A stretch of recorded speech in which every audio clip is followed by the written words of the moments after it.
श्री राधा कृष्णाय नमो नमः। राधिकेश्वर अच्युत परमानंद नवघनश्याम भगवान श्री कृष्ण के चरणों में हम सभी का सादर प्रणाम। आप सभी भक्त श्रोतागणों को भी मेरा सादर नमस्कार। हम सभी अति धन्य हैं और अपने सौभाग्य और प्रभु की असीम अनुकंपा के हम पात्र हैं, क्योंकि राधा वल्लभ भगवान श्री कृष्ण की इच्छा मात्र से हम आज उनके प्राण वल्लभा श्री राधा के उस उत्तम दिव्य रहस्य का श्रवण करने वाले हैं, जिसे महादेव भगवान शंकर जी जिज्ञासा और भक्ति से पूछे जाने पर माँ पार्वती को इस गूढ़ रहस्य को प्रकट कर रहे हैं। आज की कथा में भगवान शंकर माँ पार्वती को श्री राधा के प्रकट की कथा, उनके दिव्य स्वरूप की व्याख्या, राधा शब्द का अर्थ, श्री राधा कृष्ण का एक दूसरे के प्रति परस्पर प्रेम और भक्ति तथा श्री राधा के मूल प्रकृति ईश्वरीय होने के रहस्य को अति विस्तार से प्रकट करते हैं। कथा इतनी मधुर और दिव्य है कि एकाग्रता और भक्ति भाव से श्रवण करने पर आप सभी भाव विहल हो उठेंगे, रोम रोम पुलकित हो उठेगा और संभवतः आप सभी अश्रुपूर्णित भी हो जाएंगे। विनम्र निवेदन है कि कथा का श्रवण अति भक्ति भाव और एकाग्रता पूर्ण करें। सर्वकांता शिरोमणि श्री राधे के चरणारविंदों का ध्यान करते हुए मैं इस उत्तम कथा, जिसका उल्लेख ब्रह्म वैवर्ता पुराण के प्रकृति खंड में हुआ है, श्रवण कराने जा रहा हूँ। कथा इस प्रकार से प्रारंभ होती है।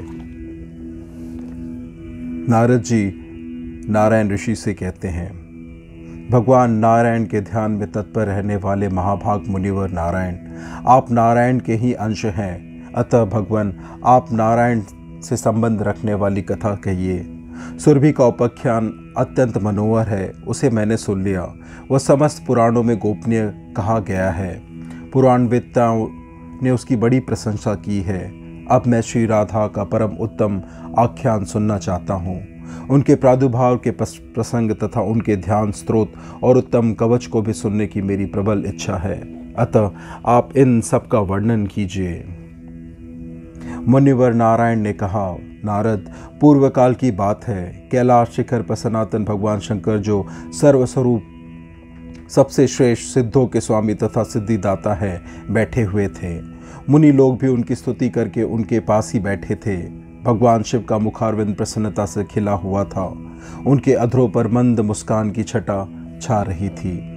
वे कुमार को परमात्मा श्री कृष्ण के रासोत्सव का सरस आख्यान सुना रहे थे। उस प्रसंग के श्रवण में कुमार की बड़ी रुचि थी। रासमंडल का वर्णन चल रहा था।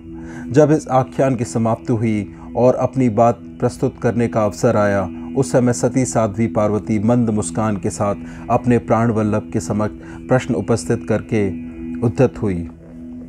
पहले तो वो डरती हुई सी स्वामी की स्तुति करने लगी, फिर जब प्राणेश्वर ने मधुर वचनों द्वारा उन्हें प्रसन्न किया, तब वे देवेश्वरी महादेवी उमा महादेव जी के सामने वह अपूर्व राधिकोप्यान सुनने के लिए अनुरोध करने लगी, जो पुराणों में भी परम दुर्लभ है। श्री पार्वती बोली, नाथ, मैंने आपके मुखारविंद से पंचरात्र आदि सारे उत्तमोत्तम आगम, नीति शास्त्र, योगियों के योग शास्त्र, सिद्धों के सिद्धि शास्त्र, नाना प्रकार के मनोहर तंत्र शास्त्र, परमात्मा श्री कृष्ण के भक्तों के भक्ति शास्त्र तथा समस्त देवियों के चरित्र का वर्णन श्रवण किया है। अब मैं श्री राधा का उत्तम आख्यान सुनना चाहती हूँ। श्रुति में कण्वा शाखा के भीतर श्री राधा की प्रशंसा संक्षेप से की गई है, उसे मैंने आपके मुख से सुना है। अब व्यास द्वारा वर्णित श्री राधा की महत्ता सुनाइए। पहले आगम-आख्यान के प्रसंग में आपने मेरी इस प्रार्थना को स्वीकार किया था। ईश्वर की वाणी कभी मिथ्या नहीं हो सकती, अतः आप श्री राधा के प्रादुर्भाव, ध्यान, उत्तम नाम महात्म्य, उत्तम पूजा विधान, चरित्र स्त्रोत, उत्तम कवच, आराधन विधि तथा अभिष्ट पूजा पद्धति का इस समय वर्णन कीजिए।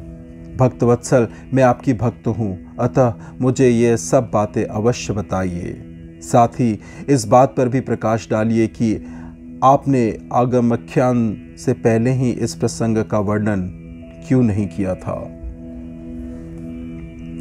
पार्वती का उपयुक्त वचन सुनकर भगवान पंचमुख शिव ने अपना मस्तक नीचा कर लिया। अपना सत्य भंग होने के भय से वे मौन हो गए, चिंता में पड़ गए। उस समय उन्होंने अपने इष्ट देव करुणा निधान भगवान श्री कृष्ण का ध्यान द्वारा स्मरण किया और उनकी आज्ञा पाकर वे अपनी अर्धांग स्वरूपा पार्वती से इस प्रकार बोले। देवी, आगमख्यान आरंभ करते समय मुझे परमात्मा भगवान श्री कृष्ण ने श्री राधा के प्रसंग से रोक दिया था, परंतु महेश्वरी, तुम तो मेरा आधा अंग हो, अतः स्वरूपत मुझसे भिन्न नहीं हो। इसलिए भगवान श्री कृष्ण ने इस समय मुझे यह प्रसंग तुम्हें सुनाने की आज्ञा दे दी है। सती शिरोमणे, मेरे इष्ट देव की वल्लभा श्री राधिका का चरित्र अत्यंत गोपनीय, सुखद तथा श्री कृष्ण भक्ति प्रदान करने वाला है। दुर्गे, वे सब पूर्वापर श्रेष्ठ प्रसंग मैं जानता हूँ। मैं जिस रहस्य को जानता हूँ उसे ब्रह्मा तथा नागराज शेष भी नहीं जानते। सनत कुमार, सनातन देवता, धर्म देवेंद्र, मुनिंद्र, सिद्धेंद्र तथा सिद्ध पंगवों को भी उसका ज्ञान नहीं है। सुरेश्वरी, तुम मुझसे भी बलवती हो, क्योंकि इस प्रसंग को ना सुनाने पर अपने प्राणों का परित्याग कर देने को उद्यत हो गई थी। अतः मैं इस गोपनीय विषय को भी तुमसे कहता हूँ। दुर्गे, यह परम अद्भुत रहस्य है, मैं इसका कुछ वर्णन करता हूँ, सुनो। श्री राधा का चरित्र अत्यंत पुण्यदायक तथा दुर्लभ है। एक समय रासेश्वरी श्री राधा जी श्याम सुंदर श्री कृष्ण से मिलने को उत्सुक हुई।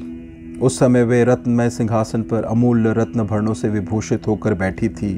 अग्निशुद्ध दिव्य वस्त्र उनके श्री अंगों की शोभा बढ़ा रहा था। उनकी मनोहर अंग कांति करोड़ों पूर्ण चंद्रमाओं को लज्जित कर रही थी। उनकी प्रभा तपाए हुए सुवर्ण के सदृश जान पड़ती थी। वे अपनी ही दीप्ति से दमक रही थी। शुद्ध स्वरूपा श्री राधा के अधर पर मंद मुस्कान खेल रही थी। उनकी दंत पंक्ति बड़ी ही सुंदर थी। उनका मुखारविंद शरद काल के प्रफुल्ल कमलों की शोभा को तिरस्कृत कर रहा था। वे मालती सुमनों की माला से मंडित रमणीय केशपाश धारण करती थी। उनके गले की रत्नमयी माला ग्रीष्म ऋतु के सूर्य के समान दीप्तिमती थी।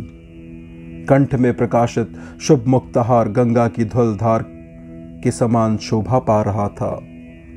रसिक शेखर श्याम सुंदर श्री कृष्ण ने मंद मन मुस्कुराती हुई अपनी उन प्रियतमा को देखा। प्राण वल्लभा पर दृष्टि पड़ते ही विश्वकांत श्री कृष्ण मिलन के लिए उत्सुक हो गए। परम मनोहर कांति वाले प्राण वल्लभ को देखते ही श्री राधा उनके सामने दौड़ गई। महेश्वरी, उन्होंने अपने प्राणाराम की ओर धावन किया, इसलिए पुराण वेत्ता महापुरुषों ने उनका राधा यह सार्थक नाम निश्चित किया। राधा श्री कृष्ण की आराधना करती है और श्री कृष्ण राधा की। वे दोनों परस्पर आराध्य और आराधक है। संतों का कथन है कि उनमें सभी दृष्टियों से पूर्णतः समता है। महेश्वरी, मेरे ईश्वर श्री कृष्ण रास में प्रिया जी के धावन कर्म का स्मरण करते हैं, इसलिए वे उन्हें राधा कहते हैं, ऐसा मेरा अनुमान है। दुर्गे, भक्त पुरुष रा शब्द को उच्चारण मात्र से परम दुर्लभ मुक्ति को पा लेता है और धा शब्द के उच्चारण से वह निश्चय ही श्री हरि के चरणों में दौड़कर पहुंच जाता है। रा का अर्थ है पाना और धा का अर्थ है निर्वाण या मोक्ष। भक्तजन उनसे निर्वाण मुक्ति पाता है, इसलिए उन्हें राधा कहा गया है। श्री राधा के रोमकूपों में गोपियों का समुदाय प्रकट हुआ है तथा श्री कृष्ण के रोमकूपों से संपूर्ण गोपों का प्रादुर्भाव हुआ है। श्री राधा के वामांश भाग से महालक्ष्मी का प्रकट हुआ है। वे ही शस्य की अधिष्ठात्री देवी तथा गृहलक्ष्मी के रूप में भी आविर्भूत हुई है। देवी महालक्ष्मी चतुर्भुज विष्णु की पत्नी है और वैकुंठ धाम में वास करती है। राजा को तो संपत्ति देने वाली राजलक्ष्मी भी उन्हीं की अंशभूता है। राजलक्ष्मी की अंशभूता मर्त्यलक्ष्मी है जो गृहस्थों के घर घर में वास करती है। वे ही षष्ठाधिष्ठात्री देवी तथा वे ही गृह देवी है।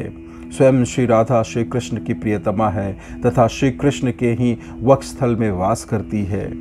वे उन परमात्मा श्री कृष्ण के प्राणों की अधिष्ठात्री देवी है।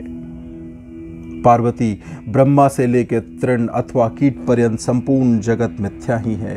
केवल त्रिगुणातीत पर ब्रह्म परमात्मा श्री वल्लभ श्री कृष्ण ही परम सत्य है। अतः तुम उन्हीं की आराधना करो। वे सबसे प्रधान परमात्मा परमेश्वर, सबके आदि कारण, सर्वपूज निरह तथा प्रकृति से परे विराजमान है। उनका नित्य रूप स्वेच्छामय है। वे भक्तों पर अनुग्रह करने के लिए ही शरीर धारण करते हैं। श्री कृष्ण से भिन्न जो दूसरे दूसरे देवता है, उनका रूप प्राकृत तत्वों से ही गठित है। श्री राधा श्री कृष्ण को प्राणों से भी अधिक प्रिय है। वे परम सौभाग्यशालिनी है। वे मूल प्रकृति परमेश्वरी श्री राधा महाविष्णु की जननी है।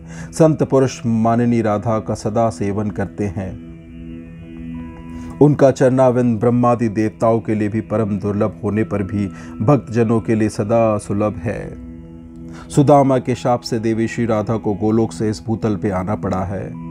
उस समय वे वृषभानु गोप के घर में अवतरण हुई थी। वहां उनकी माता कलावती थी।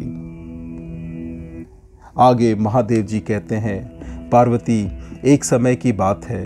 श्री कृष्ण विरजा नाम वाले सखी के यहाँ उसके पास थे। इससे श्री राधा जी को क्षोभ हुआ। इस कारण विरजा वहाँ नदी रूप होकर प्रवाहित हो गई। विरजा की सखियाँ भी छोटी छोटी नदियाँ बनी। पृथ्वी की बहुत सी नदियाँ और सातों समुद्र विरजा से ही उत्पन्न है। राधा ने प्रणय कोप से श्री कृष्ण के पास जाकर उनसे कुछ कठोर शब्द कहे। सुदामा ने इसका विरोध किया। इस पर लीलामय श्री राधा ने उसे असुर होने का शाप दे दिया। सुदामा ने भी लीला क्रम से ही श्री राधा को मानवीय रूप में प्रकट होने की बात कहती। सुदामा माता राधा तथा पिता श्रीहरि को प्रणाम करके जब जाने को उद्यत हुआ, तब श्री राधा पुत्र विरह से कातर हो आंसू बहाने लगी। श्री कृष्ण ने उन्हें समझा बुझाकर शांत किया और शीघ्र उसके लौट आने का विश्वास दिलाया। सुदामा ही तुलसी का स्वामी शंखचूड़ नामक असुर हुआ था, जो मेरे शूल से विदीर्ण एवं शापमुक्त हो पुनः गोलोक को चला गया। सती राधा इसी वराकल्प में गोकुल में अवतरण हुई है। वे व्रज में वृषभानु वैश्य की कन्या हुई। वे देवी अयोनिजा थी, माता के पेट से नहीं प्रकट हुई थी। उनकी माता कलावती ने अपने गर्भ में वायु को धारण कर रखा था। उसने योग माया की प्रेरणा से वायु को ही जन्म दिया, परंतु वहां स्वेच्छा से श्री राधा प्रकट हो गई। 12 वर्ष बीतने पर उन्हें नूतन यौवन में प्रवेश करती देख माता पिता ने रायण वैश्य के साथ उसका संबंध निश्चित कर दिया। उस समय श्री राधा घर में अपनी छाया को स्थापित करके स्वयं अंतर्धान हो गई। उस छाया के साथ ही उक्त रायण का विवाह हुआ। जगतपति श्री कृष्ण कंस के भय से रक्षा के बहाने शैशवावस्था में ही गोकुल पहुंचा दिए गए थे। वहां श्री कृष्ण की माता जो यशोदा थी, उनका सहोदर भाई रायण था। गोलोक में तो वह श्री कृष्ण का अंशभूत गोप था, पर इस अवतार के समय भूतल पर वह श्री कृष्ण का मामा लगता था। जगत सृष्टा विधाता ने पुण्य में वृंदावन में श्री कृष्ण के साथ साक्षात श्री राधा का विधि पूर्वक विवाह कर्म संपन्न कराया था। गोपगण स्वप्न में भी श्री राधा के चरणारविंद का दर्शन नहीं कर पाते थे। साक्षात श्री राधा श्री कृष्ण के वक्षस्थल में वास करती थी और छाया राधा रायण के घर में। ब्रह्मा जी ने पूर्व काल में श्री राधा के चरणारविंद का दर्शन पाने के लिए पुष्कर में 60,000 वर्षों तक तपस्या की थी। उसी तपस्या के फलस्वरूप इस समय उन्हें श्री राधा चरणों का दर्शन प्राप्त हुआ था। गोकुलनाथ श्री कृष्ण कुछ काल तक वृंदावन में श्री राधा के साथ अमोद प्रमोद करते रहे। तदंतर सुदामा के शाप से उनका श्री राधा के साथ वियोग हो गया। इसी बीच में श्री कृष्ण ने पृथ्वी का भार उतारा। 100 वर्ष पूर्ण हो जाने पर तीर्थ यात्रा के प्रसंग से श्री राधा ने श्री कृष्ण और श्री कृष्ण ने श्री राधा के दर्शन प्राप्त किए। तदंतर तत्वगत श्री कृष्ण श्री राधा के साथ गोलोक धाम पधार गए। कलावती और यशोदा भी श्री राधा के साथ ही गोलोक चली गई। प्रजापति दो नंद हुए, उनकी पत्नी धरा यशोदा हुई। उन दोनों ने पहले की गई तपस्या के प्रभाव से परमात्मा भगवान श्री कृष्ण को पुत्र रूप में प्राप्त किया था। महर्षि कश्यप वसुदेव हुए थे। उनकी पत्नी सती साध्वी अदिति अंशत देवकी के रूप में अवतरण हुई थी। प्रत्येक कल्प में जब भगवान अवतार लेते हैं, देव माता अदिति तथा देव पिता कश्यप उनके माता पिता का स्थान ग्रहण करते हैं। श्री राधा की माता कलावती पितरों की मानसी कन्या थी। गोलोक से वसु दाम गोपी वृषभानु होकर इस भूतल पर आए थे। दुर्गे, इस प्रकार मैंने श्री राधा का उत्तम उपाख्यान सुनाया। यह संपत्ति प्रदान करने वाला, पापहारी तथा पुत्र और पौत्रों की वृद्धि कराने वाला है। श्री कृष्ण दो रूपों में प्रकट है, द्विभुज और चतुर्भुज। चतुर्भुज रूप में वे बैकुंठ धाम में निवास करते हैं और स्वयं द्विभुज श्री कृष्ण गोलोक धाम में चतुर्भुज पत्नी महालक्ष्मी, सरस्वती, गंगा और तुलसी है। ये चारों देवियां चतुर्भुज नारायण देव की प्रिया है। श्री कृष्ण की पत्नी श्री राधा है जो उनके अर्धांग से प्रकट हुई है। वे तेज, अवस्था, रूप तथा गुण सभी दृष्टियों से उनके अनुरूप है।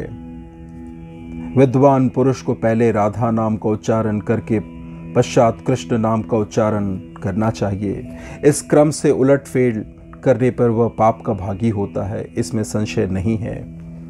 कार्तिक की पूर्णिमा को गोलोक के रासमंडल में श्री कृष्ण ने श्री राधा का पूजन किया और तत्संबंधी महोत्सव रचाया। उत्तम रत्नों की गुटिका में राधा कवच रखकर गोपों सहित श्री हरि ने उसे अपने कंठ और दाहिनी बाह में धारण किया। भक्ति भाव से उनका ध्यान करके स्तवन किया। फिर मधुसूदन ने राधा के चबाए हुए तांबूल को लेकर स्वयं खाया। राधा श्री कृष्ण की पूजनीय है और भगवान श्री कृष्ण राधा के पूजनीय है। वे दोनों एक दूसरे के इष्ट देव हैं। उनमें भेदभाव करने वाला पुरुष नरक में पड़ता है। श्री कृष्ण के बाद धर्म ने, ब्रह्मा जी ने, मैंने, अनंत ने, वासुकी ने तथा सूर्य और चंद्रमा ने श्री राधा का पूजन किया। तत्पश्चात देवराज इंद्र, रुद्रगण, मनु, मनुपुत्र, देवेंद्रगण, मुनिंद्रगण तथा संपूर्ण विश्व के लोगों ने श्री राधा की पूजा की। ये सब द्वितीय आवरण के पूजक हैं। तृतीय आवरण में सातों दीपों के सम्राट सुयुग ने तथा उनके पुत्र, पौत्रों एवं मित्रों ने भारतवर्ष में प्रसन्नतापूर्वक श्री राधिका का पूजन किया। उन महाराज को देववश की ही ब्राह्मण ने शाप दे दिया, जिससे उनका हाथ रोगग्रस्त हो गया था। इस कारण वे मन ही मन बहुत दुखी रहते थे। उनकी राजलक्ष्मी छिन गई थी, परंतु श्री राधा के वर से उन्होंने अपना राज्य प्राप्त कर लिया। ब्रह्मा जी के दिए हुए स्त्रोत से परमेश्वरी श्री राधा की स्तुति करके राजा ने उनके अभेद कवच को कंठ में और बाह में धारण किया तथा पुष्कर तीर्थ में 100 वर्षों तक ध्यान पूर्वक उनकी पूजा की।